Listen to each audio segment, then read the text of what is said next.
Welcome to Body Kindness. I'm Rebecca Scritchfield, creator of the Body Kindness Philosophy book and audiobook. I'm here to help you create a better life by reinventing health from the body oppressive, shaming, and you'll never be enough type of mindset to positive and joyful ways that you can spiral up your energy, mood, and your well-being at any size, shape, or weight, and as you are right now. Get started for free at bodykindnessbook.com/start.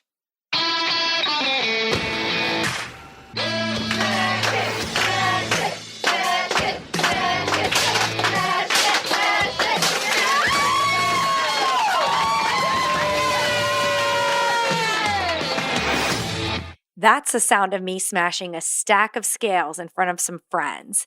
And I have to say that breaking up with the scale and all the other ways I was judging, monitoring, and measuring my worth was absolutely pivotal in my life.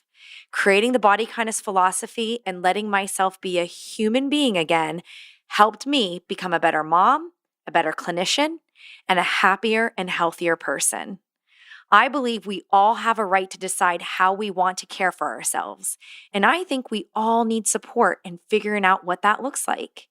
You don't have to do this alone. There's a whole community of like-minded people who are fed up with diets, who are embracing intuitive eating, and who are completely redefining their lives from body shame to body kindness. You are not broken. Our culture is. Find your inner caregiver and create a better life with body kindness.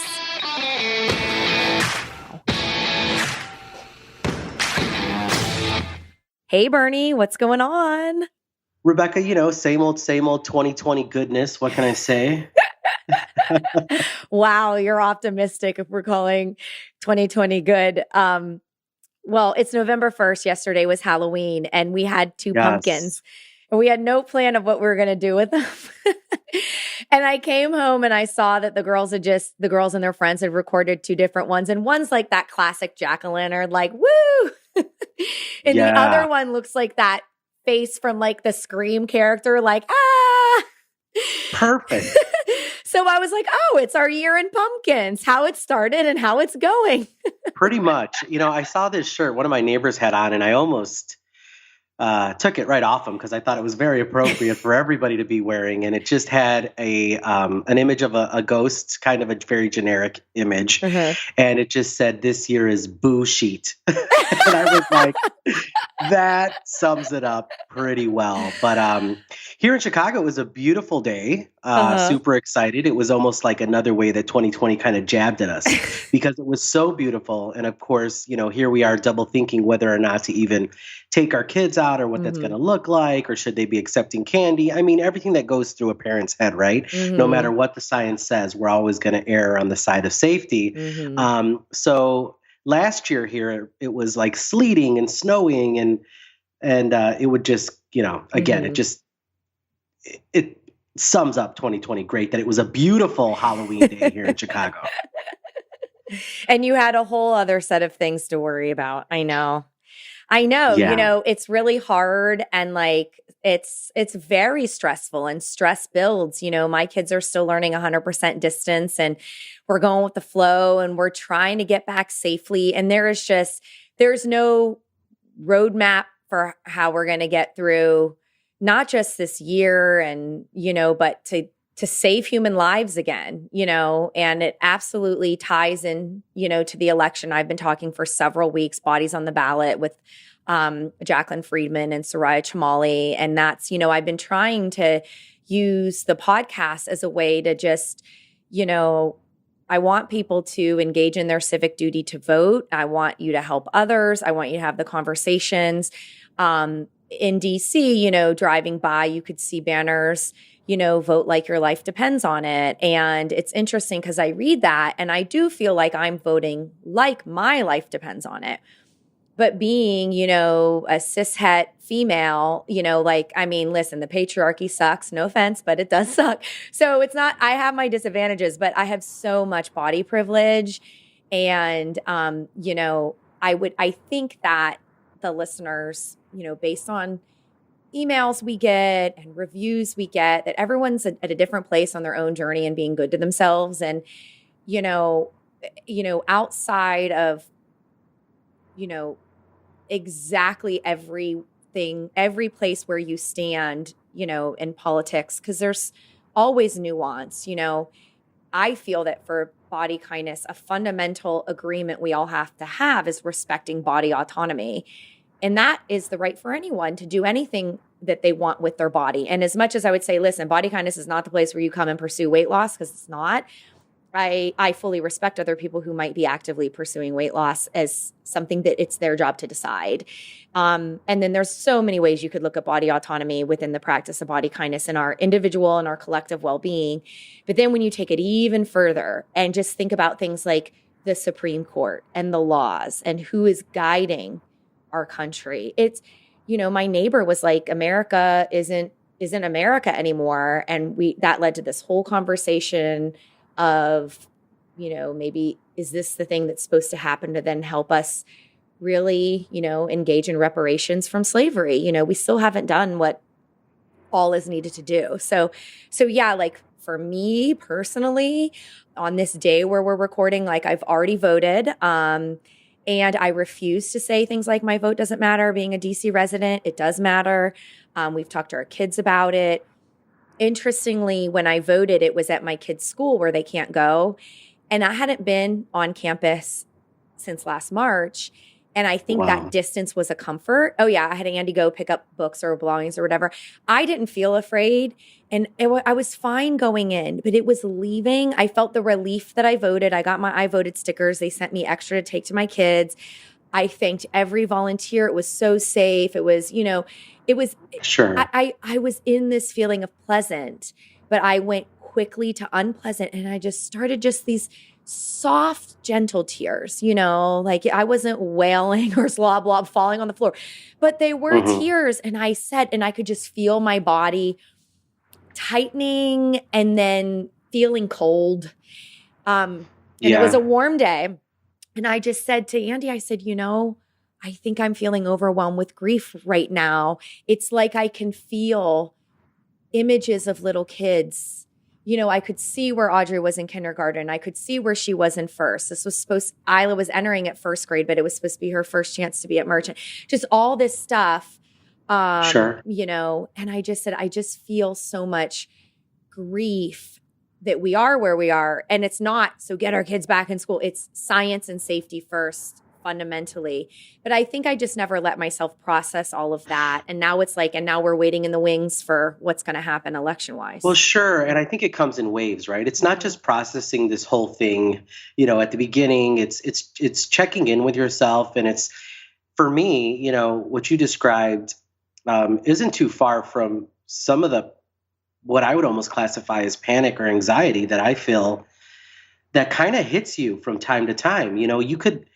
We can fool ourselves, right, into thinking that, hey, today is a normal day. I did the grocery store. Yes, I have a mask on, or I go for a walk or, and then all of a sudden you do, at least for me, come across instances where you're like, none of this is normal, but at the same time, I'm so grateful that to date, myself and my family have been safe and healthy, because that is something that many hundreds of thousands of people can't say now.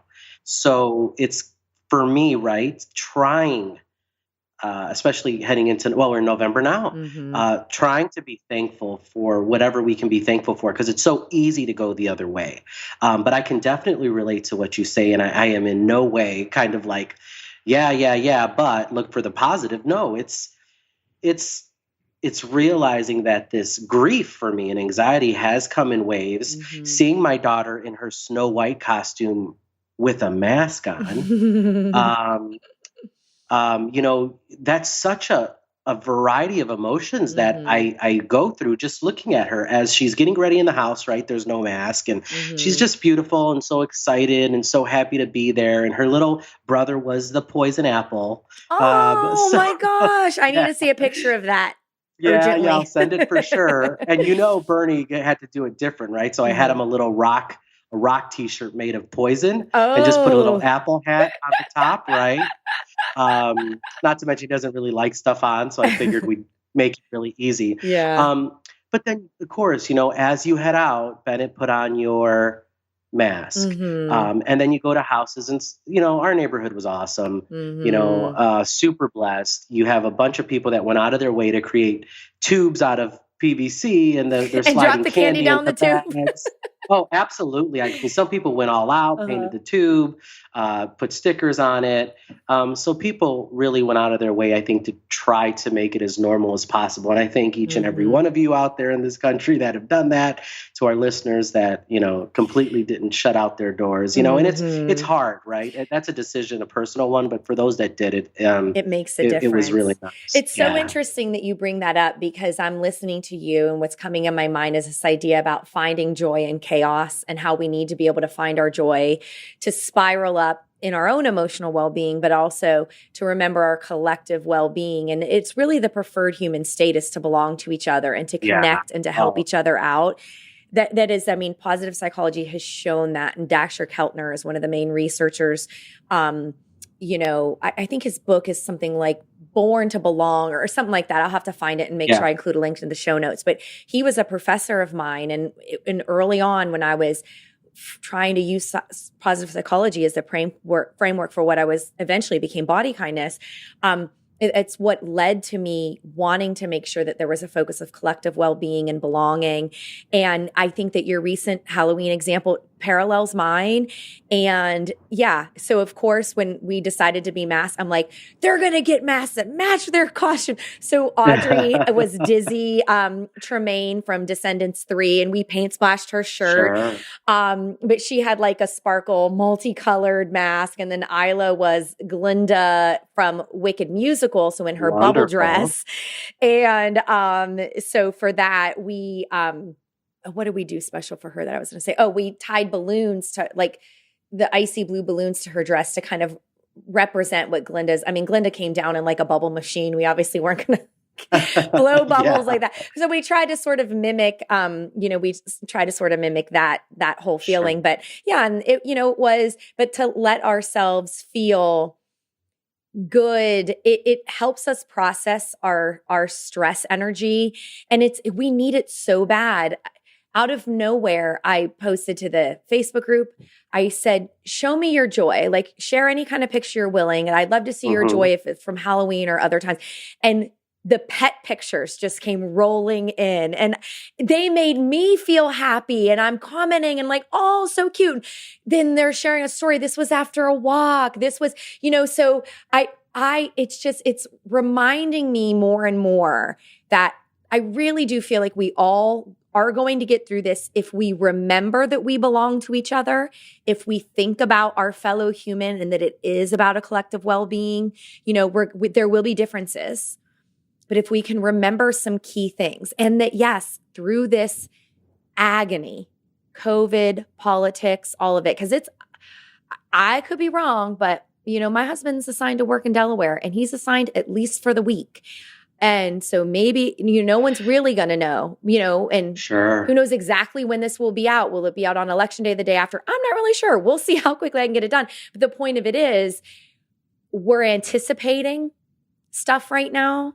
So it's great we had this positive energy with Halloween, and we can embody that and remember the good. No, I completely agree. And you know what, Rebecca, too? Yeah. I have to remind myself, as a parent, right, I tend to want to almost relive or one up aspects of my childhood, right? So when something doesn't fit in with my children, right? So when something doesn't fit into what ideally I would love to create for my children, or something that I felt would have been cool when I was younger, I have to step back and realize, hey, this is their experience. This is their reality. And if I sit there and mope about the fact that they're in masks, like that's me projecting what I thought would have been ideal. I needed to really remind myself and did my best to be in the present, to let whatever situation around us occur and to make the best of it. My daughter at the end of the day did not know, this is really one of the first Halloweens I would say that this one may be the last where she really knew what was going on. Yeah. So, she's been wearing a mask very regularly. Yeah. So it wasn't that far from her normal. So Mm-hmm. for me, I just had to remind myself, hey, this is fun for her. This is something that she's, Mm-hmm. gonna remember, and we went with it. And I think Mm-hmm. for me, it helps to kind of settle some of those nerves. It helps for me to find that joy, that sense of belonging. There were Mm-hmm. parents that were walking around in my community. Thank goodness everybody was really taking their time and being courteous, and nobody was bum rushing a house. And I mean, even the houses that were giving away full candy bars weren't even being bum rushed. That's how, which is weird, because in my neighborhood growing up, no one ever, I was lucky if I got some Smarties and a Tootsie Roll. Uh, but Smarties are all actually that Isla's favorite, and we're all like, there, really? You can have yeah, all of them. exactly. Um, I'll but give no, you two again, it's just Smarties for a it's Laffy something Taffy, that, Isla. yeah. Oh no, it's fantastic. Yeah. That's one of the perks of being a parent, is Yeah. that whole toll. Yeah. Oh, well, got to see what you got. Well, you Um, might not be surprised to hear this, but I turned everything into a math problem last night because I told them to count their individual pieces of candy, then add it up because some got more than others. And then I said, well, if you were to split this up democratically, how would you solve the equation? there you And so go. then they did division. And then there was an older girl in our group that led the division, and her dad helped.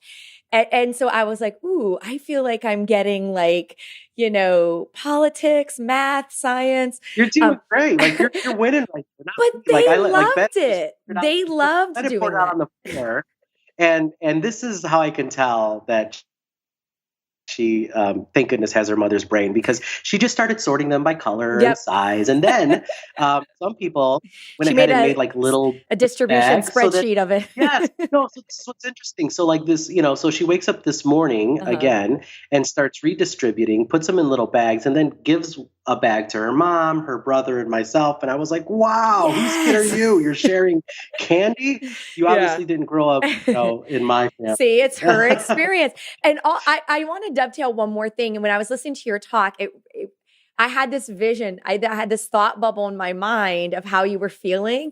And all I saw was Bernie's inner child, like kicking a can down the street. This sucks. I want these damn Yeah. masks.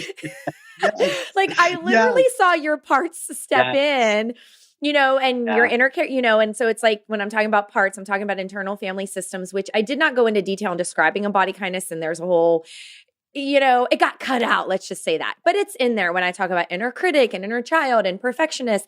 It's this idea that you're one person, but you have multiple parts of yourself. And definitely when I am on that one up on the parenting, as soon as you mentioned Mhm. make things better, I had this whole Oh, cascade of yeah. thoughts about what I do around the holidays, like Christmas time. Yes. And, and so I feel you, and I'm really trying to hold myself back. But yeah, Yeah. I just heard Well, a this lot inner of times, child, like, Rebecca, in yeah. that though, and I mean, our listeners probably can back me up on this. Like, yeah, we might want to one up it or do this if you have, nieces, nephews, grandchildren, just children that you're around that you care for.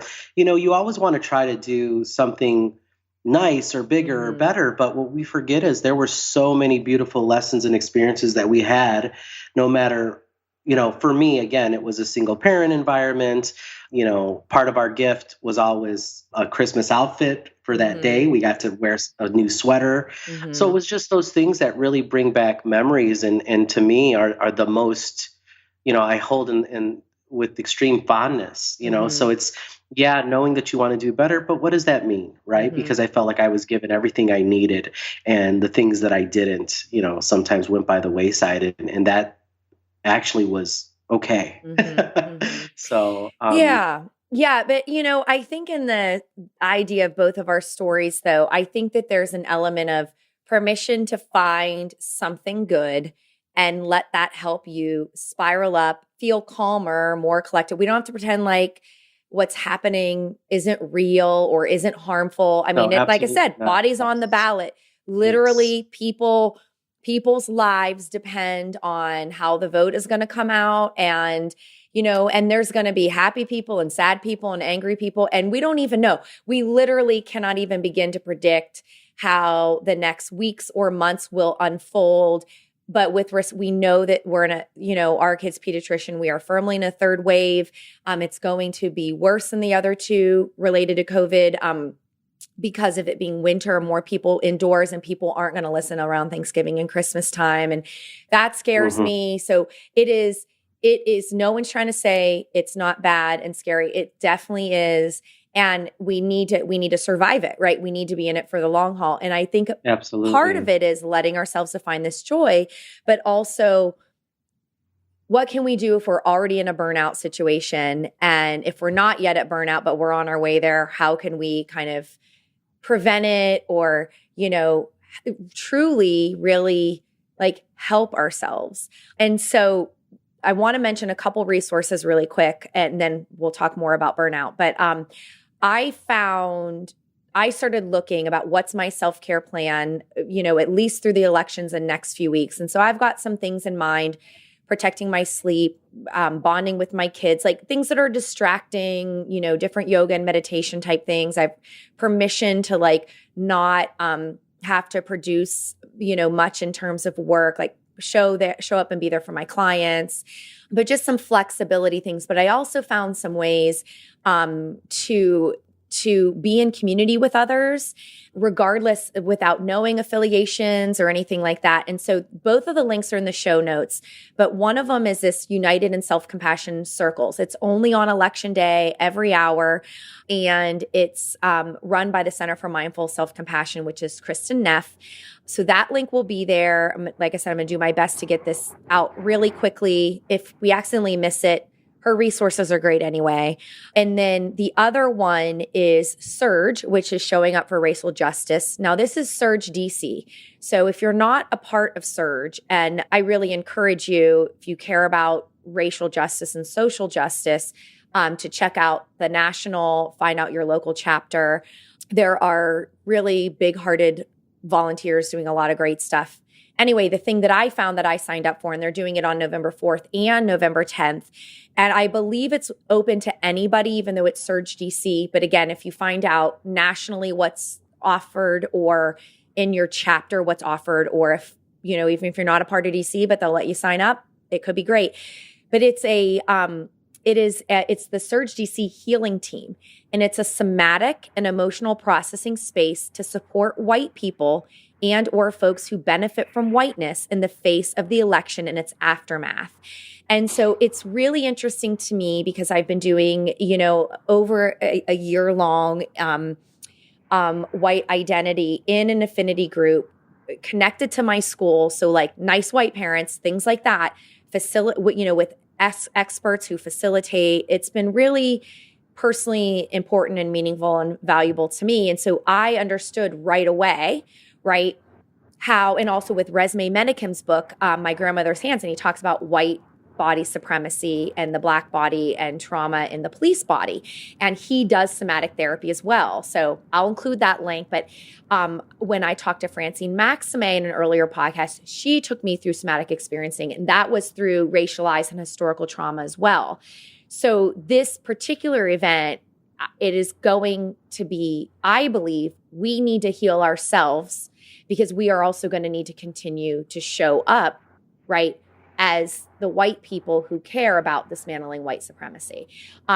So that is available, and I hope that is really popular. And I'm going to encourage anyone to look for more resources like that, to be in community, and look for a group that you belong to. Is there something in your church? Is there something in a local community? Is anyone offering healing? And, almost everything is going to be open to anyone. Sign up for things. Take the invitation to be in presence with somebody else, because it is powerfully healing. And it's, of course, it's all on Zoom, right? It's safe, but it's just do something that matters, because what you're going to be doing is a lot of what the podcast interview is about, which is about completing the stress cycle. So that was a mouthful. Wondering what you think about that, Bernie, or have any comments or response? No, I mean, especially in these times, right? And I really appreciate you sharing a lot of those links and how to get in touch and get active. For me, it's making sure that I'm reaching out to family members that I normally maybe took for granted in my ability to just drop in and go see them, right? Like now, in order to keep them safe, because I do have family members that are, older or maybe in that group that are a little bit more vulnerable. It's seeing how we can get them connected, whether it be Skype or Zoom. That has been really important. Me personally, I'm really moved to address and take action and support organizations that are fighting for immigrants and their rights. So I've participated in a couple workshops, and I'm well on my way to completing my child advocate training for an organization called the Young Center. And they offer pro bono legal assistance to unaccompanied minors and also assist in family reunification. They're actually not a political group, but they have been granted access to detention centers by the government in order to really check on the well-being, both mental and, to a certain extent, physical well-being of children in custody right now, So, and I'm being very respectful of how I'm describing this situation, just because I tremendously respect the work that the Young Center is doing, and I'm trying not to put my own bias or the way that I would describe the situation into the world right now, because the work they're doing is so valuable. So yeah, I mean, connecting and feeling like I'm doing something, is important to me. It keeps me going, along with, the responsibilities that I have for my family. And, right now I tend to be someone who loses myself in my work or caring for others. And that really does help me. That is a coping mechanism. But like I said earlier, I do find myself encountering moments where it all hits, it all comes in. And, thank goodness, we have talked about feeling your emotions, letting them come in, and also letting them exit so that we can get back to trying to be as productive as possible and not allow it to cripple us, where I think it might have in the past. And there's so much going on right now where it's so easy for that to happen. So, for our listeners out there, these are difficult times. I've allowed myself space to feel them, to also sit with them. And if sometimes they are a little bit debilitating, I understand that, but I really, really do my best to try to get back up and figure out what I can do to not only better my situation and get through my day, but for me, it's how can I maybe assist someone less fortunate, because I'm a true believer that we are all deserving of dignity and respect. Bernie, I'm so grateful to hear that story, and I'm grateful for you and for your existence and how much you care and everything you're doing to learn and to help and to support, because you are needed in that space. I mean, there's so much pain and suffering happening right now, and I know how personally meaningful that work is to you. And thank you to you, and also the people in your family who are helping to make sure that you can dedicate. Yes, yeah, absolutely. It really does take a village. And for our listeners out there, I think it's really helped me, and I hope that maybe you'll think about doing it as well, is I've taken this time to really reach out and communicate with loved ones and friends. Hey, I kind of need you at this point. Where maybe before I would have been more apprehensive, especially as a Latino male, like it's not something that you're like, oh, I'm feeling something, Yeah.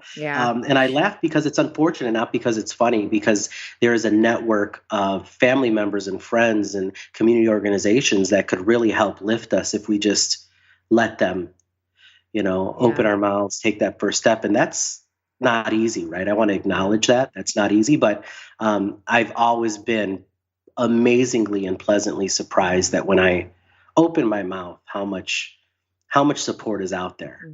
In my book, you're an exemplary male. You represent I appreciate a that. path forward to dismantle the patriarchy. Absolutely. I think it's natural in you. You're naturally vulnerable and honest and, kind and sharing. I appreciate that. I want to give all the credit to my mom. That's true. We got to bring her on the show. Thank you, Mama.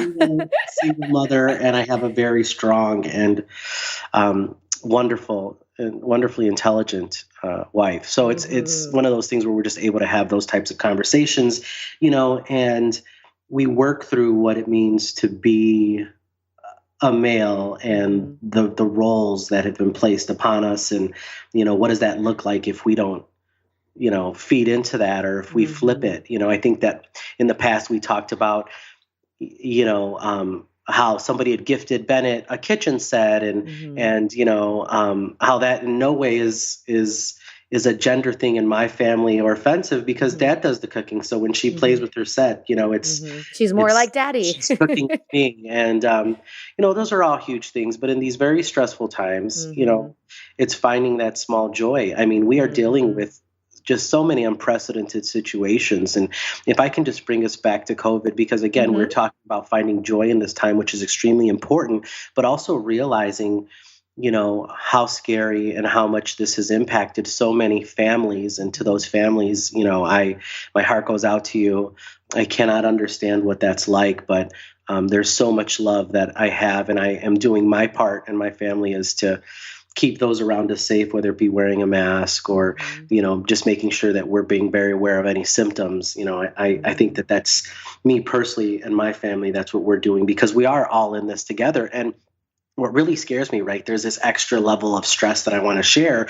And we kind of touched on it in the past, but I want to say this out loud, because I think it's important that we talk about this, or at least that it's out there. And not that it's not being talked about, but this is how I have been evolving in my thinking about COVID, and what happens if Bernie catches it, right?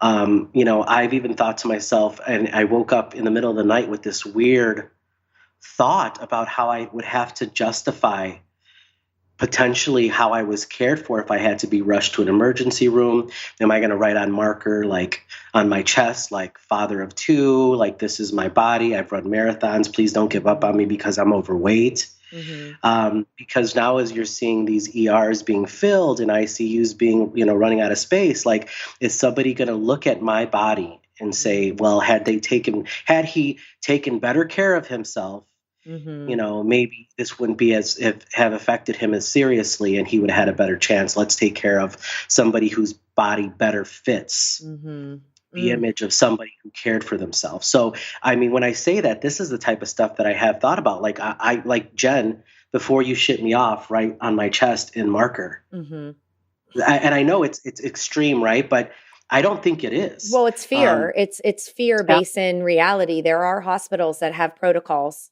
And this is coming from me, right? We've worked so hard, and I'm not going to explain my body to anybody, but in these times, I almost felt like I woke up in a cold sweat thinking, oh my God, I need to make sure I tell my wife to write on my chest. Like, is that valid? Is it Bernie being completely over the top? No.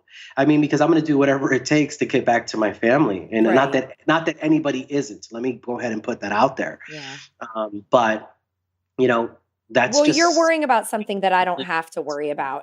And we both have anxiety. Okay. So it's not that, do you see what I'm saying? Well, no, I mean, if you're looking at statistics, you're seeing that, Black and brown bodies are being significantly greater affected by, this virus. And then on top of that, we're trying to justify why we should receive the care that everybody should receive, which is human the right. best possible. Yeah. Yes. It's a human right. Yeah. I mean, and you could, it's like everybody should be cared for. We know that weight stigma in medicine is, a pervasive problem that frankly medicine doesn't even want to accept and name that it is a problem. You see little tiptoes into this, but we are far, far, far from where we need to be. And we need big systemic action, big organizations that educate doctors, the universities and medical schools. We need people who are practicing medicine who have the power to make decisions, to not make so many things based off of weight. And, we have tons of podcasts on that. I can include the link to the weight stigma episodes too. But no, I think that we have every right to want to be safe. That's what your body is doing. It's trying to assess, am I safe? And, we prefer a pleasant emotional state, but sometimes we can get into unpleasant emotional states, right? When you had mentioned the hailing last Halloween, right? unpleasant emotional state. You would rather it be the nice weather, right? So, but knowing that you couldn't control that, you probably put on an extra layer or tolerate the BS of Oh, bad no, no, weather. no. Bennett Okay. and I totally hit up a huge mall Poncho. downtown, Okay. Yeah. and And we did it all trick-or-treated inside. inside. It was But the fantastic. thing is that you got from your unpleasant state to your pleasant state. Yes, Well, the absolutely. other state is more of the arousal state. And that's sort of when you're in like the orange and the red, kind of like, I can't handle this either at all, or I can't handle this for very long. I think I might die. And then if you think of that and you think of how you think about COVID, and you see stuff about brown and black bodies being higher risk, especially trending male, you know people who have got COVID. And did you know some people Yeah. tangentially who passed as well? No, I Yeah, had so a same. close. Yeah, so same with me. And then the size, and we see weight stigma articles saying it's a risk factor, and then you see other research that says it's not. There was a huge thing coming out of the VA that said it's actually BMI is not. And the bottom line is there is truth out there, but if you're already starting with bias, then Exactly. you're not even looking for the Exactly. truth or whatever. And it's funny because normally I wouldn't, I wouldn't in any way feel the need to have to explain Mm-hmm. anything about my body to Mhm. anybody. But in this time, I'm like, oh my gosh, do I have to put that aside, Mm-hmm. and make sure that I'm explaining my worth, Mm-hmm. Right. What I feel, so I have a lot of clients who are hospital healthcare workers in the DC area, and then other people I know who work directly with COVID. And some are classmates from college that I've seen on Facebook what they're doing. And, but in the smattering of the humans who are healthcare workers, they, as humans, I mean, they are literally like our healers. They could not care more about every human life. And I believe that's why they're in their jobs. And I have all the trust in the workers. To me, the issue is more about the system. What is the oppression in the hospital system? Where are their supplies? How do they make decisions about who gets ventilators? It will likely, if there is a problem, it's likely going to be systemic. And that's what scares me. But to your point, I'm not having nightmares about carrying a black Sharpie around so to write on my chest real quick. And I think that's not just because I don't have anxiety about COVID.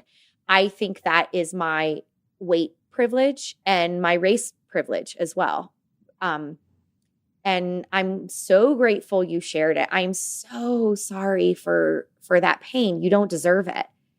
It's the definition of systemic oppression, right? You don't deserve to have to deal with that emotional burden. I have some other podcasts where we talked about this early on in COVID. And so I'll share the link to the COVID themes. But a lot of what we talked about, the highlight is like coming up with your self-care plan of things that that matter and do consistently. And then have what you feel your plan would be if you got symptoms. Sure. I'm sure you would get a test if it were positive, Sure. right? You would follow the guidelines. If you needed medical care, right? So because planning can help reduce our anxieties.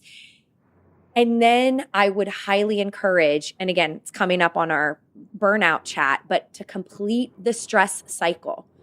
So play with Bennett, go on a walk, go have some sex, whatever. Yeah.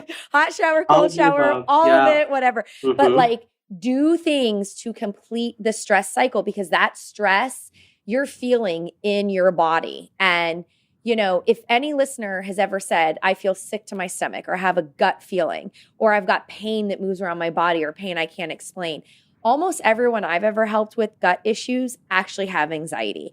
And I know FODMAP and IBS related issues, it's not my full practice. And so if somebody's really bad Crohn, or, like if we've done our celiac work and it's something still isn't right, I would definitely collaborate with somebody who only does gut issues. But for the most part, a lot of people come with IBS, and it's actually my anxiety training and my trauma training, where I do breath resonance with them, and we do IFS skills and meditations and things that help complete the stress cycles and move the energy through the body. And, the original record of this interview, by the way, was like, gosh, it probably was over a year ago. I would have to check to know for sure. But it was when Burnout, a book by Emily and Amelia Nagoski, was newly out. So Emily Nagoski was on my podcast. She's the author of the New York Times bestseller, Come As You Are, The Surprising Science That Will Transform Your Sex Life. And I tell her, if you haven't listened and you want to hear like all my dark stories about me and sex, listen to that podcast. If that brings you joy, hooray, whatever. But I've loved Emily, and her book, Come As You Are, is Health at Every Size Informed. She's a wonderful human being. And Amelia is actually her twin. And Amelia, it has a doctorate of musical arts and is assistant professor and coordinator of music at Western New England University. And what's so interesting about this, so that we had the chat on burnout when the book came out, and my tech person on my website says, oh my gosh, you suddenly got this wave of traffic on this particular page. And it was the burnout interview. Well, here they were both on another little known podcast called Unlocking Us with Brené Brown. So thanks, Brené, for having them on, because I got some Google juice out of it.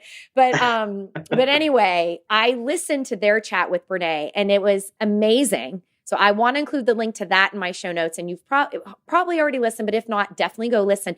But Amelia discloses, actually, she's so two interesting things that I didn't know that you'll get in the Brené podcast. One is Amelia, her training, her conductor training, I think, like Emily was talking about it, and like she's the only woman to have completed it, or like it's like super rare what she has. The bottom line, she's the shit when it comes to music. And we sang a little bit in our podcast interview, so it's more toward the end. So give yourself some time, get through the whole thing as part of your stress resilience plan. Definitely buy Burnout. The other thing Amelia mentioned on Brené's, and you could tell she felt shaky, like you could tell she felt she was embodying her emotions. She disclosed that she's a COVID long hauler.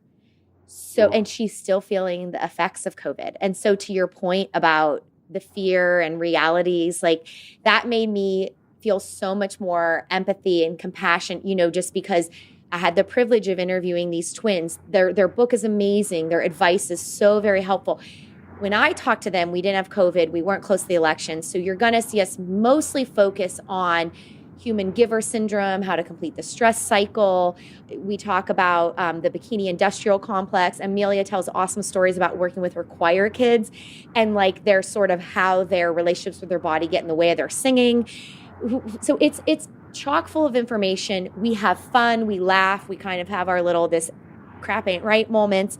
But, also like if I had to put together a complete package for you, I would say, when you're done listening to us, dip into our chat around burnout, especially because it does home in on the high level ways that you can care for yourself, complete your stress cycles through any difficult time, right? Whether it's how you're feeling about your body in COVID, or just in how you're feeling through the elections, right? Like it's the what you do will make an impact no matter what. But I definitely also recommend that you listen to their chat with Brené Brown as well. Because it's cool, because to listen to them talk, but some of what they highlighted, there's, they brought up a lot of similar things to what you're going to hear in ours, but to hear them, talk and interact with Brené is pretty cool and magical too. So yeah, so I'm really excited to be able to, bring that to listeners and, just let yourself be right now, like help a fellow human out when you can. Rest. So they say in our interview, you can't spell resist without R-E-S-T, rest. So rest should be part of your burnout plan. And, no matter what happens, just if we can remember our common humanity, and we'll see each other on the other side of at least the elections. I don't know what to say about the other side of COVID. I mean, until we get information about a vaccine may or may not work. For all I know is there's 2 that could work, but the soonest we would know is toward the end of this year. And if neither one of them could pan out, then we've just went into overtime for COVID. If one of them pans out, it still is so many months away. So it is a long haul situation, unfortunately. Yeah, yeah. I mean, I'm here shaking my head in sad agreement either way. But in the meantime, it's just, for me, I think you said it, it's just what's the science? What can we do to not just take care of ourselves, but others? And again, I don't understand from my itty bitty perspective why this is in any way political. It's just about Mm-hmm. being human and caring about your fellow humans. So that's what Mm-hmm. me and mine will be doing. Mm-hmm. Yeah. I mean, yeah, it's made political, right? Like, everything is political. Bodies are political, but the stark difference between wearing a mask or not wearing a mask. I mean, are you going to trust science or not? And like Fauci, oh my gosh, if you try to learn anything at all about him, he's so accomplished and intelligent. And I hope that there is the correct, it's America, the right collaboration of research for the vaccine, science on how to be safe in public health for right now till we get that vaccine, and just equity. What are we going to do for our collective well-being here, our collective survival and our common humanity? And we've got to trust science and scientists. Yeah, mic dropped pretty much. You're not going to hear anything that states otherwise from me. Again, we are in some very crazy times, but there is, and we all should be focusing on our own personal, mental, and spiritual and emotional well-being, and hopefully emanating some of that light outwards, because this world could definitely use it. Mm-hmm. Yeah. And like how we started, create the joy, find the joy, let yourself experience that joy wherever you can get it. If you're feeling downward spirals and closed off, and you might get some good stuff out of burnout about completing your stress cycles. It helps. Every little bit helps. And we will get through this. Let people know that you need them. Well said. I I have like nothing else at this point. We could keep going about all the other things, but I think that again, if this is what the new normal is going to look like for a while, then let's definitely find those moments, for ourselves and for our families.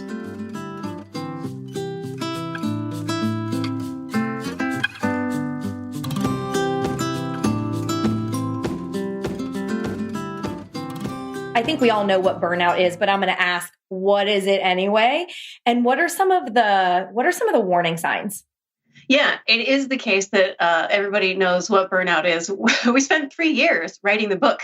And until the book came out and we started talking to journalists, nobody ever asked us, oh, what's burnout? Because everybody sort of has that sort of intuitive sense of what it feels like in their bodies and what happens to the way their thoughts race through their heads, or how their emotions get more rigid or more fluid. But it does actually have a technical definition. Back in 1975, Herbert Freudenberger made up these 3 things that he identified as being the characteristics. There's emotional exhaustion, where you just feel like you have cared too much for too long. There's depersonalization, where you lose your capacity for empathy and compassion. And then the last one is a decreased sense of accomplishment, where you feel like you might be working more and more and making less and less progress. Over the 40 years that followed the original definition, it turned out there were different burnout patterns for men and for women. For women, it's really about the emotional exhaustion. That's the one that predicts the negative outcomes, the destruction to your relationships, the whether you're going to quit your job or be dissatisfied in your job, all of the health consequences that are associated with burnout. It's really the emotional exhaustion. For men, it tends more to be depersonalization. Of course, there's lots of variability, and all 3 are important. But in the book, we spend a lot of our time talking about emotional exhaustion. Mm-hmm. Yeah, I feel that on a day-to-day basis.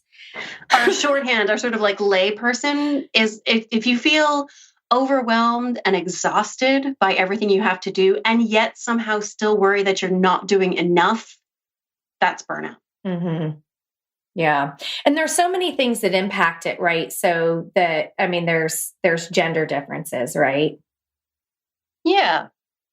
And just that, but I guess in my family, I feel, that in just noticing the different ways in which the extra emotional labor I'm putting into always thinking about something. And then there's that, where's my personal life? Where's my family life? Where's my work? And I don't know, I always call it the juggle struggle because that's how I feel. Yeah, that's good.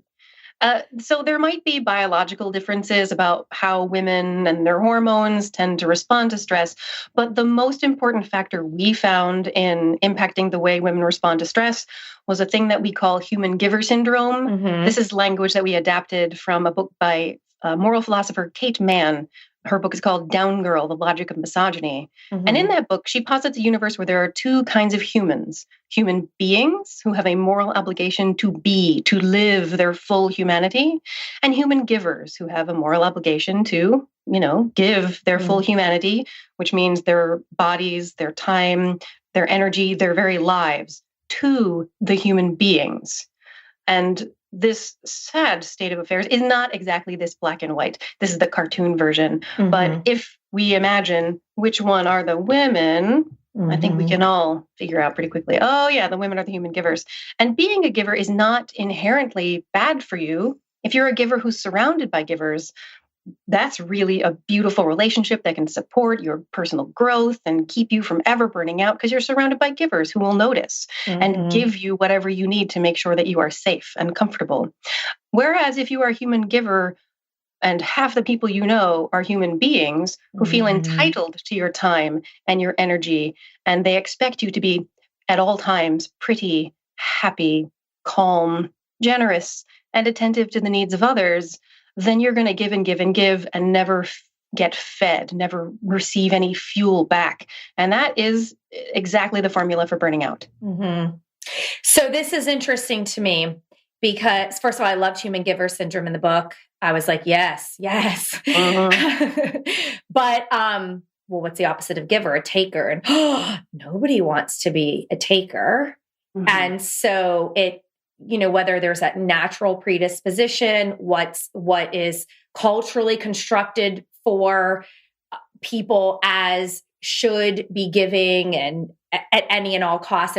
But you're kind of saying, well, there's human being, right? With permission to just be. So it's actually not in that opposite, that fear-based opposite that we might be afraid. Well, if we're not giving, then we're taking, and then that's bad. Any thoughts on that? Yeah, this is the nature of the patriarchy. That in this sort of black and white version of things, men are not taking from the givers because they're entitled. They require, they deserve whatever they can get from a human giver. So it's not that they're taking, it's that they're receiving their due. That is the nature of patriarchy, is that they feel permission. They would in fact deny that they are taking anything. They're just accepting what they can get.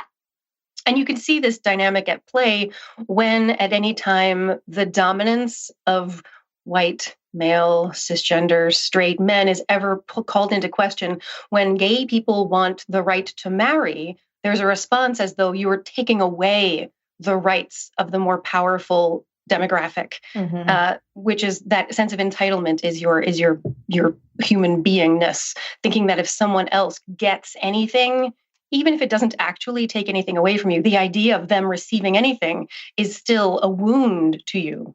So somehow being a giver is the only way to be called a taker. For a giver to hold on to any resource, even her own, energy, her own body. We're supposed to be the loving subordinates of the human beings. For us to keep anything of our own is for us to deprive that of the human beings. And when it comes to burnout, there's all these great internet memes, you can't pour from an empty cup. Have you heard that one? Yeah. It's so great. And yet, if you're, in the midst of human giver syndrome, and, I as a human giver, I'm standing there with an empty cup, people don't say, oh, Emily, here, have some water for your empty cup. What they say is, Emily, what are you doing hoarding that cup? Someone with water needs it. In the structure of human giver syndrome, self-care absolutely is selfish, no matter how often we retweet a meme that says self-care isn't selfish. We still live in a world where if you go into work and say, I got 9 hours of sleep last night, nobody's going to be like, you go, girl, that's awesome. Rest is really important. Good for you, taking care of yourself. There might be some snarky like, oh, that's really like self-care is so important. I was up until 4:00 last night decorating Becky's cupcakes for her birthday party. But I mean, that's so good for you. Yeah. It's interesting that you brought up work so far, because that was one of the listener questions, was sort of like this awareness of, yeah, we're supposed to avoid overwhelm from stress, et cetera. But like, how do you advocate for yourself in the workplace? Like when you can tell you're heading for burnout or you're already there?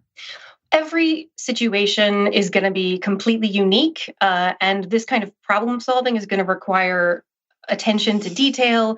And we don't know how you're actually going to take care of your own particular situation. But we do know that no matter what the situation is, no matter what the problems are, no matter what obstacles you face, there are strategies you can use to feel better right now. You don't have to wait for the stressors to resolve themselves before the stress that's in your body is managed. Let's actually go there. Let's talk about stress, because there was one, I mean, and it came on early, but when you talked about complete the stress cycle, I was like, oh, I've never heard that before. Like, it was so helpful. So let's talk about the stress cycle and what we need to do. Sure. The first thing is to know that stress is a cycle that happens in your body. It's a physiological process like your heartbeat and circulation and digestion. It comes and it goes on its own in your body, whereas the stressors are the things that cause your stress. Basically, the stress response itself, the physiological process in your body, is very well adapted for stressors like being chased by a lion, because that's where it evolved, Savannah of Africa, where sometimes that's a thing that happened. So when you're being chased by a lion, here it comes right for you. Your body responds with this flood of adrenaline and cortisol and glucocorticoids, you know the thing. This is the fight or flight response. And what do? You run. And at this point, there's really only two possible outcomes. Either you get eaten by the lion, in which case none of the rest of this matters, or you escape. So let's imagine a world where you are running back to your village as fast as you can. You are outrunning the lion. My gracious, someone sees you coming and opens their door and gestures you in, and you run in and you slam the door and you both stand with your shoulders against that door while the lion roars and scratches and tries to get in, but eventually it gives up and it wanders away in a huff. And you look at this person who just saved your life and you feel grateful to be alive. You love your friends and family. It feels like the sun is shining brighter. That is the complete stress response cycle. We are, alas, almost never chased by lions anymore. Instead, our stressors tend to be things like our jobs and our commutes and our families and the patriarchy and the global climate crisis. And these are not things you can physically run away from successfully. However, your body doesn't know that. Your body is pretty sure that the way to deal with a stressor is with this physiological response. Your body doesn't know what filing your taxes mean. It doesn't know what I'm going to go have a conversation with HR about the ways I'm not being compensated at the level I should be for the work that I'm doing. Your body doesn't know what that grown-up conversation is. The classic example is traffic. Like if you are stuck in really heavy traffic, your body responds with that lion response of adrenaline and cortisol and glucocorticoids, oh my. And when you finally get out of the traffic, do you suddenly feel like the sun is shining brighter and you love your friends and family and you're glad to be alive? When you finally park? No, your body's still in this state of tension and feeling like it's full of stress. Your body needs you to do something that will complete the stress response cycle. Just because you've dealt with the stressor out there in the environment doesn't mean you've dealt with the stress You have to do both of them, and they're usually a separate process. And the good news about this is that you can deal with the stress before your stressor has necessarily been dealt with. So before you have that conversation with human resources about how you're not being compensated adequately for the work you're doing, you can address what's physically happening in your body and care for yourself so that you can stay alive long enough to solve the stressor itself. That's a really good point, right? Because it's not, we've heard it, just go take a bubble bath, right? And actually bubble baths can be great, or even using lavender oil. I love to do that. Yeah. But often people will think that that's the thing that you do to make the problem go away. And it's like, no, there's still a problem that needs to be addressed, but you can do something that can help you regulate your emotion if you have permission to feel the stress or the anxiety or the feeling that's coming up. You can do something to help you regulate as kind of a short term, and that can help you better deal with the deeper issue, the longer term problem. Again, things you may or may not be able to control. You can't control everything in your workplace. And in the long term, it is absolutely necessary that we take care of ourselves in this way to keep ourselves healthy and having enough energy in order to fight the patriarchy, to get the harasser fired. If you are deprived of sleep, if you are overly stressed out and feeling burnt out, you are not going to have the time or the energy or the willingness to go confront what needs to be confronted in order to solve the problems. So getting a good night's sleep is actually an act of smashing the patriarchy. We say in the book, you can't spell resist without rest.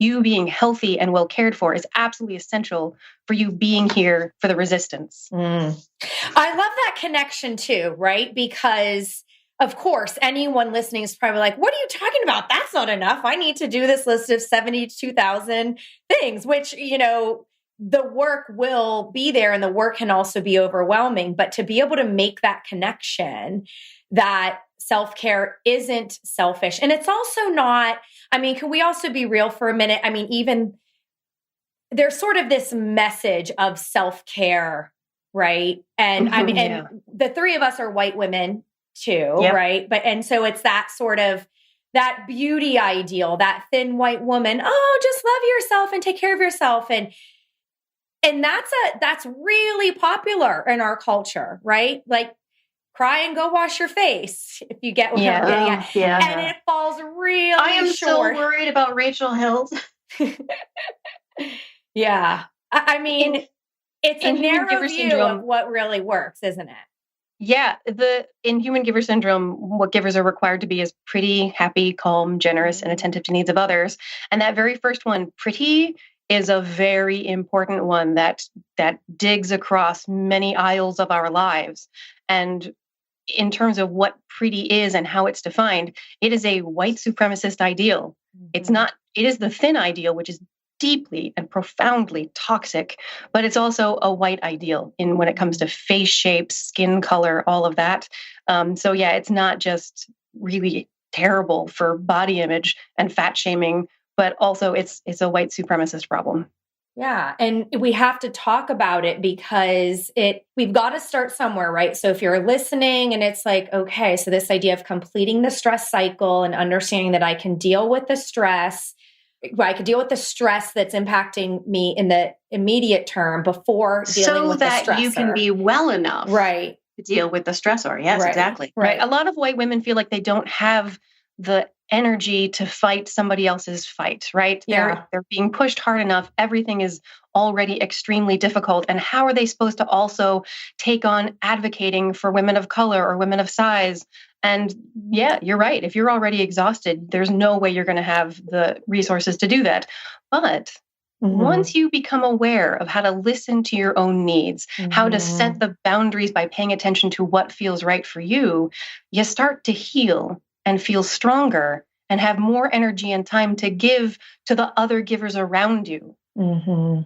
Yeah, that is exactly what I wanted to have come across, right? That it's not about shame and like needing to work on something for yourself, especially for a topic of like stress and overwhelm. It's like far too easy to just take this privileged and narrow view of, yeah, we're just talking about getting some tchotchkes and then everything's going to be fine. Like we're actually really talking about like our common humanity and our collective well-being, which involves having an awareness for the needs of the most marginalized. And it's going to take a lot of collective human givers to come together and to work together to basically make the world better. So I don't know, is a burnout-free world even possible? That's an interesting question. So that one of the things we discovered in the process of writing it is that the whole idea of self-care is a little bit of a trap.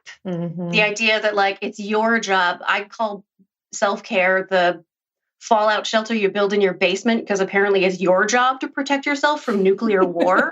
And of course, who can afford to build a fallout shelter? Only some of us. Right? Not everybody. Right? And hell, if you can build a fallout shelter, you do that. Like, do the self-care. Get the sleep, get the physical activity, eat the whole foods, and like nurture yourself, turn with kindness and compassion towards your difficult feelings, do all the stuff because that's how you're going to be strong enough to be in the fight. But ultimately, the cure for burnout is not self-care. We human beings are not designed to do big things alone. We are built to do them together. And so the cure for burnout is not self-care, but simply care. All of us caring for each other, turning toward each other's difficult feelings with kindness and compassion, working to make sure we all have access to adequate rest and adequate nourishment and adequate love. Yeah.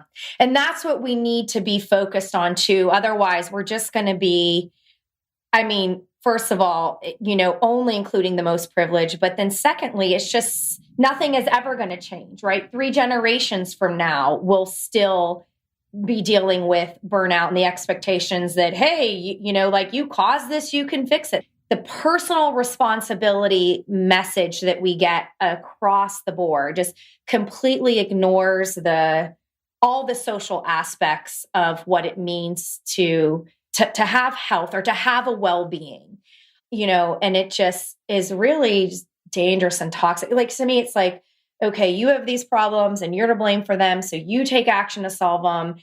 And, it just gets rid of the idea that we are a community and that we each have our own individual lived experiences and ways in which we are suffering, and we can try to get better.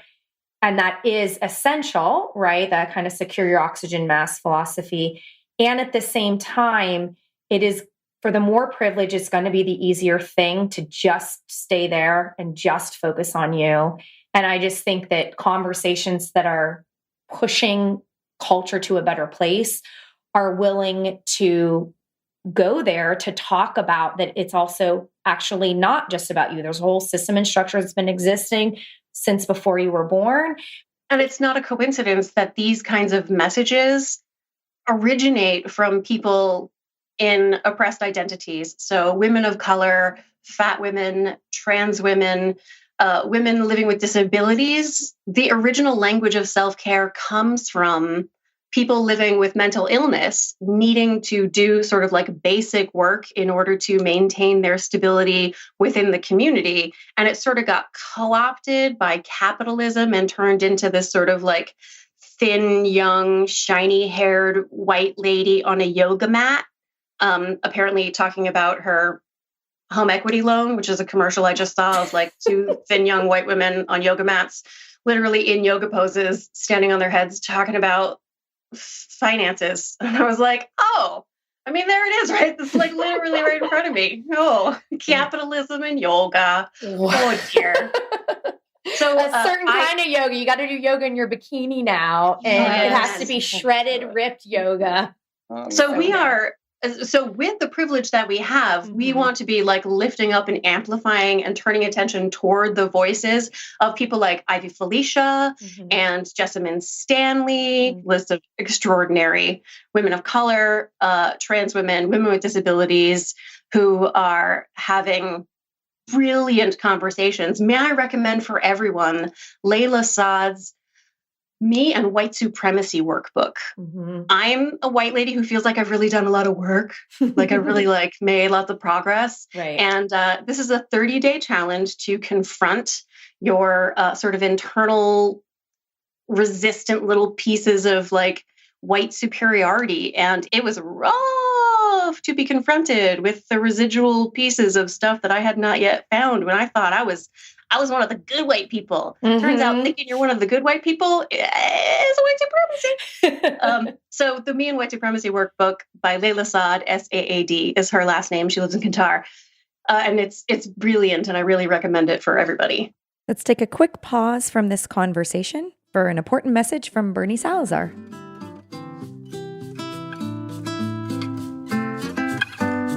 Hey listeners, Bernie Salazar here, asking you to support our show. Make your contribution at gofundme.com/bodykindness, and 100% of any amount you can give goes to offset the production expenses. If 20 people can donate $25, it pays for this episode. Again, that's gofundme.com/bodykindness to chip in and support our show. We're so grateful to have you as a listener, and we thank you for your support.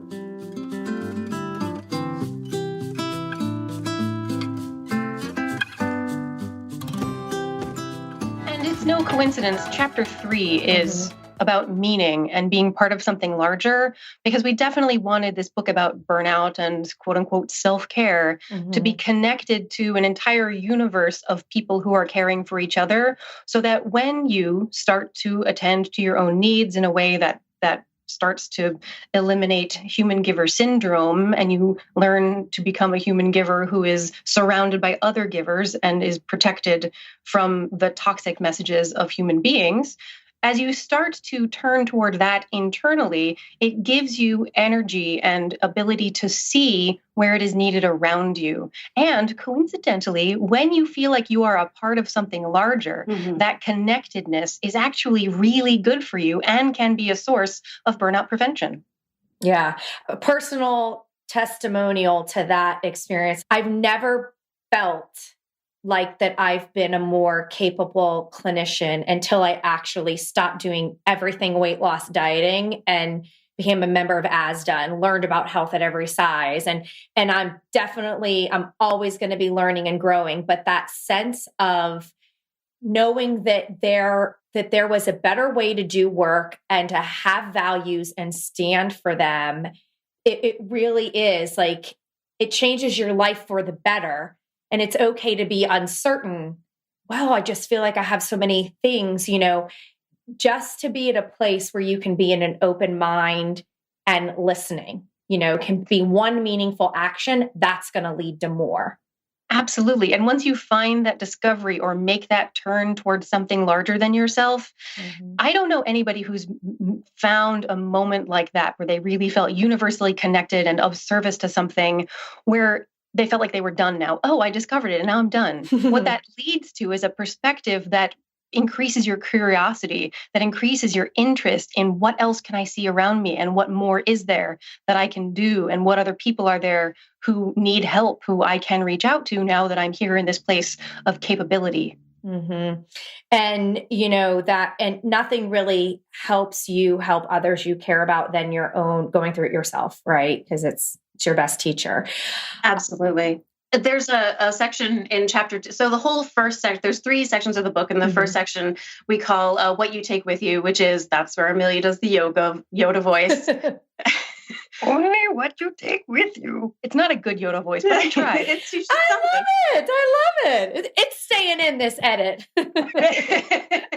Because it's about the resources that you carry with you into the struggle. And one of them is the capacity of your body to complete the stress response cycle. And we don't just mean physical activity. There's at least 8 evidence-based strategies for completing the cycle, only one of which is physical activity. The second one is this thing we call the monitor, which is about the mechanism in your brain that governs your effort toward a goal.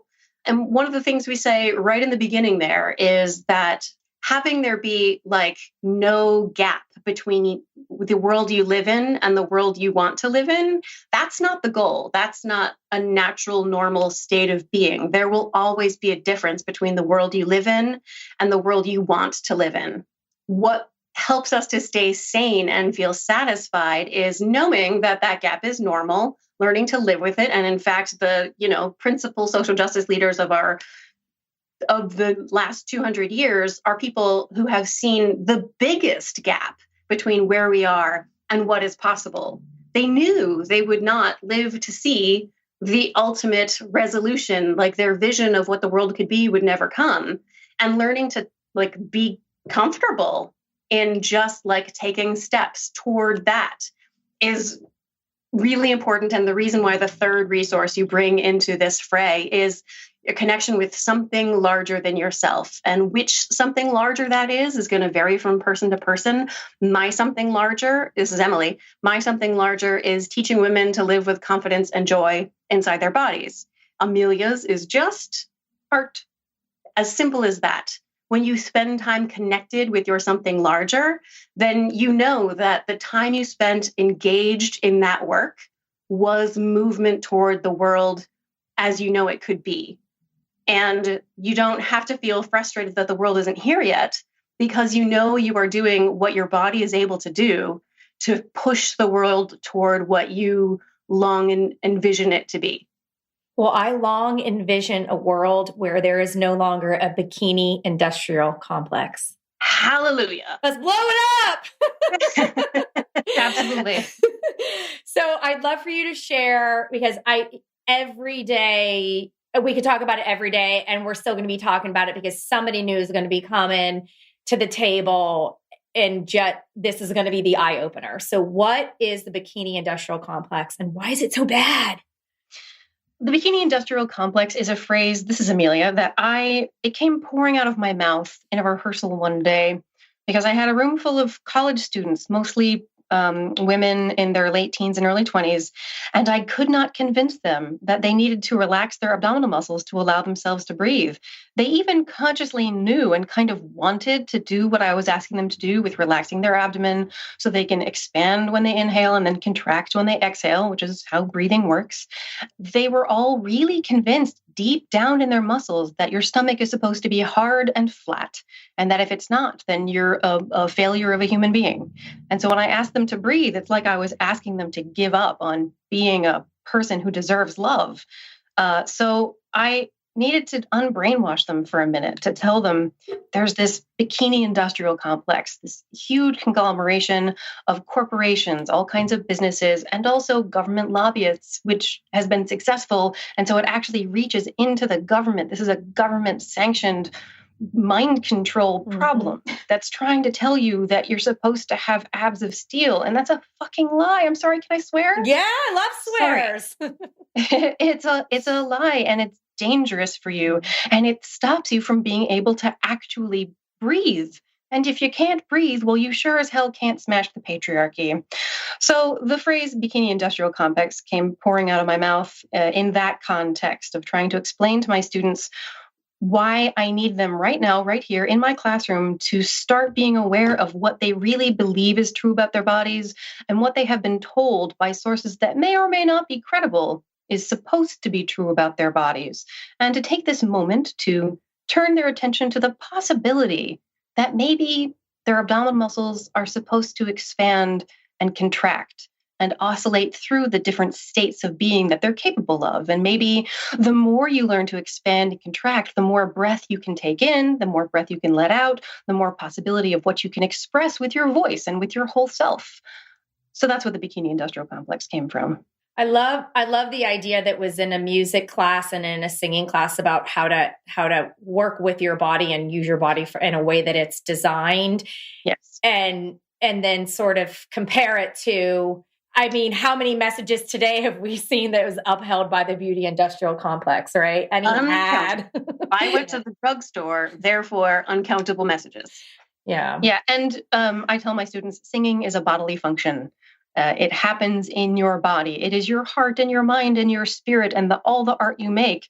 But all the art you make is made of who you are. So we end up talking about their bodies all the time. We begin with a physical warm-up that sends their attention to the weight of their bodies pressing into the floor or into their chairs or whatever however they happen to be in the room that moment, and attending to their muscles and their bones and noticing tension that they can let go of. Absolutely. The process of singing and being in the world are the same. Being a really excellent citizen, being a really powerful social justice advocate, everything it takes to be good at those things. Being a good parent. Being a fantastic parent are the same things that are required when you sing. Mindfulness and presence and openness and generosity, and also attending to your needs and feeling in a calm, balanced state. The fourth of our 4 steps to contradicting the bikini industrial complex, which is, can we talk about solutions? Because I feel like when we talk about the bikini industrial complex, it gets real dark real fast. Because we're so hopeless. We are trapped in it. Yeah. Our own family of origin reinforced it really strongly in us. And we've had to work hard to find strategies. And I've read a bunch of research and we've practiced a lot of things. And we found 4 practices that can help you live even in the midst of bikini industrial complex and begin to undo it in your brain and in your family and in your circle of your bubble of love. The first one we call the new hotness. And Amelia, you can tell the new hotness story. Okay. As a musician, I've actually had a little bit more practice with the sort of body self-acceptance than Emily has. Emily struggles more than I do even now. One of the first things I had to do when I started studying conducting was video myself standing and waving my arms around and making faces at my choir and watching these videos back and reflecting on what a good job I did or what things I want to do better next time. So I've been watching myself on video for decades. And that mere exposure to my own body sort of desensitized me to what I might have perceived as flaws and made it easier for me to watch myself in the mirror or on television or wherever. So when I was shopping one day for a gown to wear for a performance, I found one and I took a picture in the dressing room and sent it to Emily. And I texted a paraphrase from Men in Black 2 that Will Smith says, "I am the new hotness." He says, "I'm the new hotness." And Tommy Lee Jones is old and busted. Anyway, I said, "I'm the new hotness." And it made Emily laugh. And so she started trying it too, looking in the mirror and going, "New hotness." Okay, new hotness. In my pajamas. And it's just our shorthand for redefining beauty that does not have reference from the culturally constructed ideal. We're not saying that hot is what bodies ought to be, but that hot is what bodies already are. They're beautiful the day they're born, and that beauty does not go away no matter what changes occur. The body itself is still beautiful, and learning to see it takes practice. So New Hotness is a game we play to practice. Yeah, I love that because it is our frames for how we see ourselves are also culturally constructed. They're familial, right? Same, the beauty, going on and off diets with my mom was definitely a hobby that I had developed in my lifetime as well. So since you've never interviewed twins before, I'll also add that one of the culturally constructed things around twins is the idea of the fat twin. Fat twin. Yeah. Really? Tell me more. That's just a thing that exists in the world. And I guess when you're twins, you pay attention to which one of you is the fat twin. If you looked at us now, I think you'd actually be hard pressed to tell if there was one of us that was the fat twin. But for most of our lives, I was the fat twin. And I was the one who ended up watching myself on video and unlearning the self-critical automatic response to my appearance, even though I had actually learned it even more deeply than Emily did. Yeah. So it was just put there, in addition to everything else, it was put there in front of your face. It's like we're going to put a judgment on one of you. Yeah, it's like walking around in the world with I'm the before picture and she's the after. Man. Except of course my experience wasn't that. There's always labeling that happens, even if it only happens in your own body. And this, for all I know, this happens with regular siblings too. But when you're twins, it's one of you is the smart one of you is the pretty one of you is the arty one of you is the sporty one of you is the feminine one of you is the masculine one. You get sort of cast in these roles. And as an adolescent, it's hard not to feed into those and buy into them and make them even more true. So we've had a whole lot of unlearning the ways that we got cast. And what it sounds like to me is labels suck, right? The labels suck. And so when I say I'm the new hotness, what I'm doing is there's like, I'm reclaiming, where it's like, I get to label this. I get to say what I want to resist and how I see myself.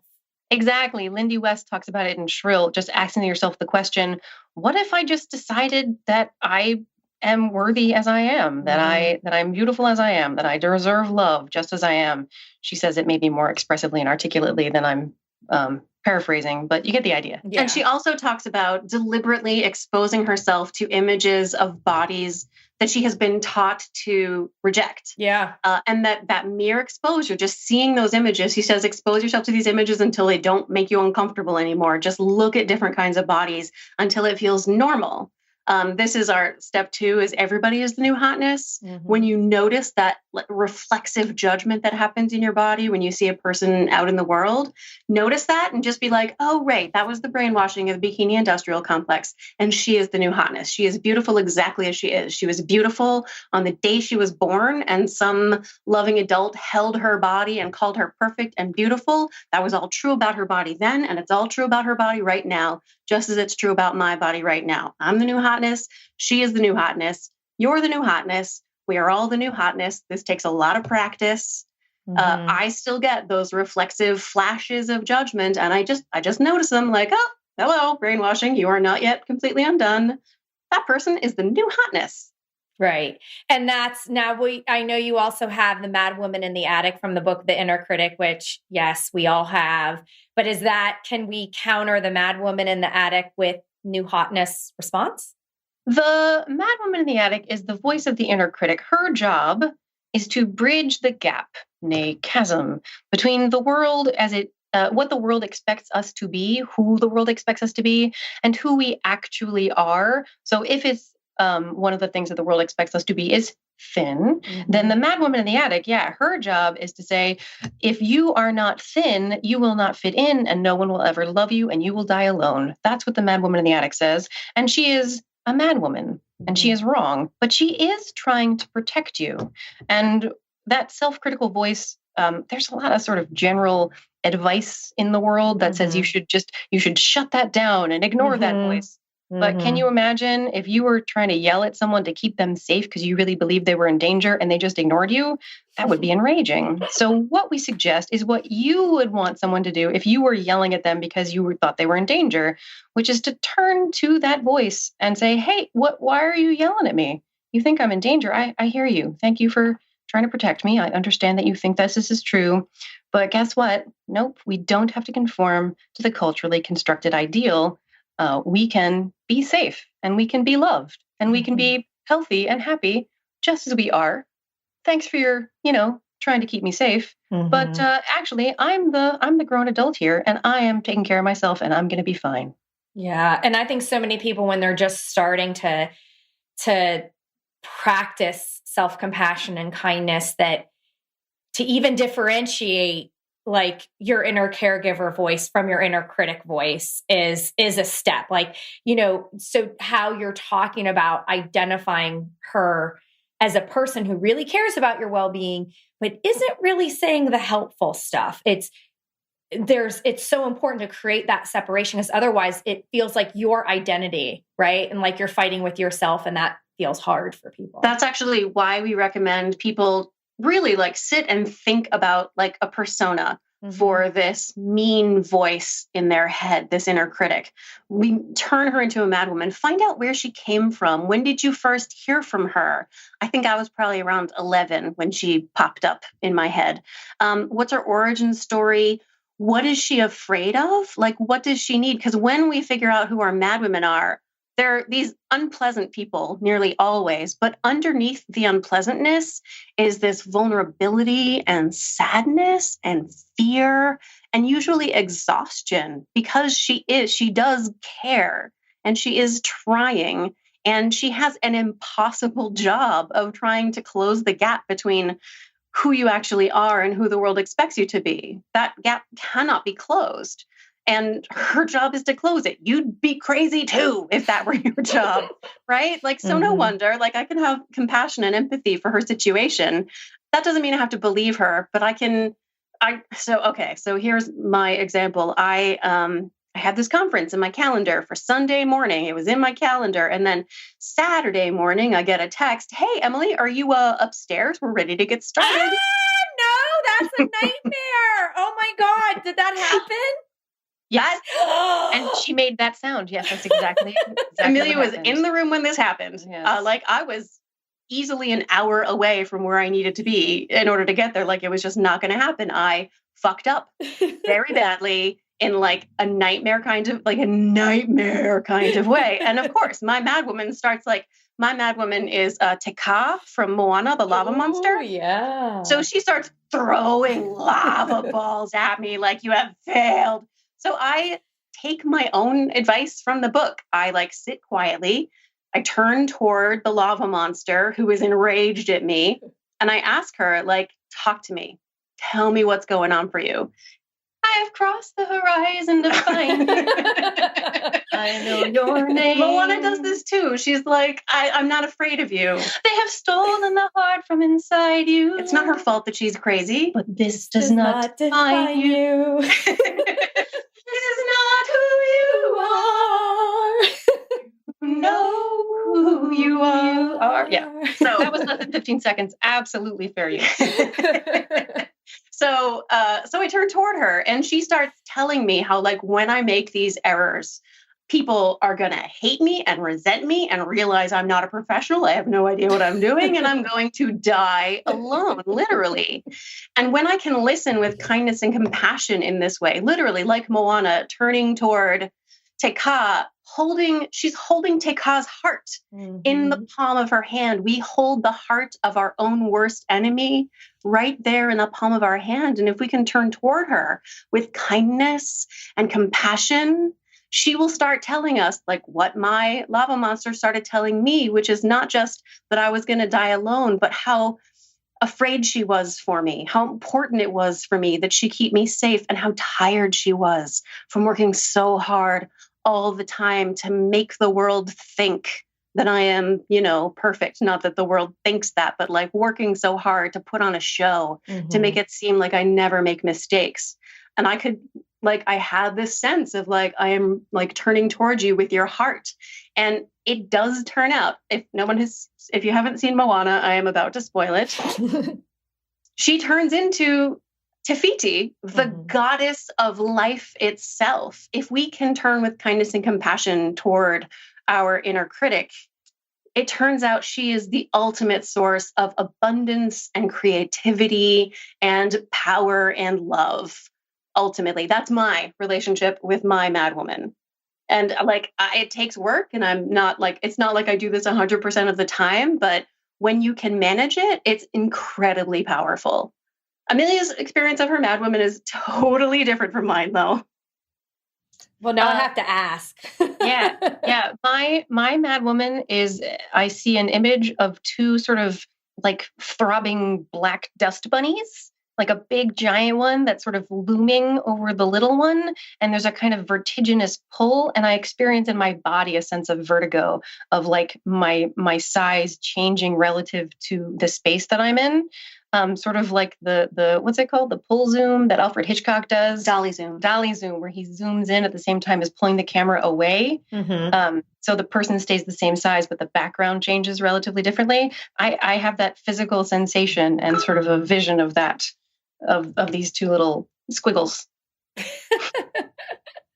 So what I do when I experience that is it's information to me. And that's what tells me that I need to sit down and pay attention to what's happening around me.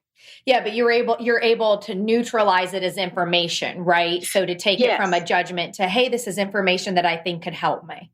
Yes. Before I understood it in terms of it being this sort of mad woman experience, it would shut me down. It would make me feel physically ill, and I would feel like I couldn't do any more things. And now that I know that it's, so now when I experience that sensation, I consciously turn toward it and I say, oh, that's the mad woman. That's the information that my failure means that I'm going to die alone. And that's actually not true. And the physical sensation stops. I feel better right away. I go from a state of feeling like achy and exhausted to being completely fine again instantly. Mm-hmm. That's amazing. Well, I want to try to sum up my understanding of what we discussed. And of course, all the listeners are going to go and buy Burnout and work on the tools and go through the whole experience themselves. That is really the most important next step. But ultimately, burnout is real. There's a lot of historical and cultural construct for what makes us struggle with burnout. And often in today's society, we just feel that it's a personal responsibility thing and you should be able to handle it. And, that creates a whole other level of shame. And what we're trying to do is help people understand that we can take an action on the stress cycle by committing to completing it. And those are the things that we might think about as self-care, which is totally new for me to find out the origins of the word self-care. So thank you for that. And that's also a part of privilege. That meme that everybody shares that just overly simplifies that. Like, you don't do that in burnout. You tell it like it is. And you talk about big, complicated issues, but also wonderful stories. I forget her name now, but the squatty potty friend who had to bowel train hers. I had to do that. Julie. Yes, did you? Julie. I did. I got hemorrhoids and we know the reason that story is there because of how many women we know have gone through a similar experience. Totally. Yep. Yeah. I love my squatty potty now. And I had the bathroom practice 10 minutes 3 times a day. Wow. So anyway, it really is. So there's that story and many other good ones. But just what I want listeners to get out of this conversation and to expect with the book is that you are going to hear from intelligent writers. The topic is very well researched. I'm a science nerd too. This is science-based. And it still gives you practical stuff that you can take meaningful action on.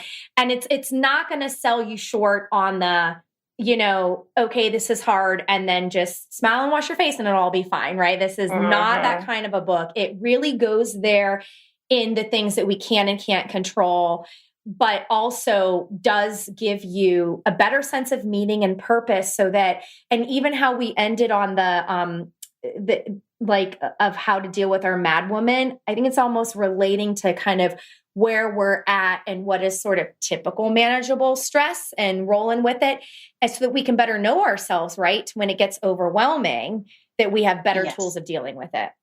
Exactly. Awesome. Any other remaining tips or motivations or anything that we may have not covered? No, we're just totally in love with you and want to marry you now because you explained our book so perfectly. I accept this proposal. They'll be singing, they'll be singing and orgasms. This is a perfect marriage. All right. Well, Burnout's available everywhere books are sold. And thank you so much for coming on the show today. Thank you so much. We did not plan that. It's a twin thing.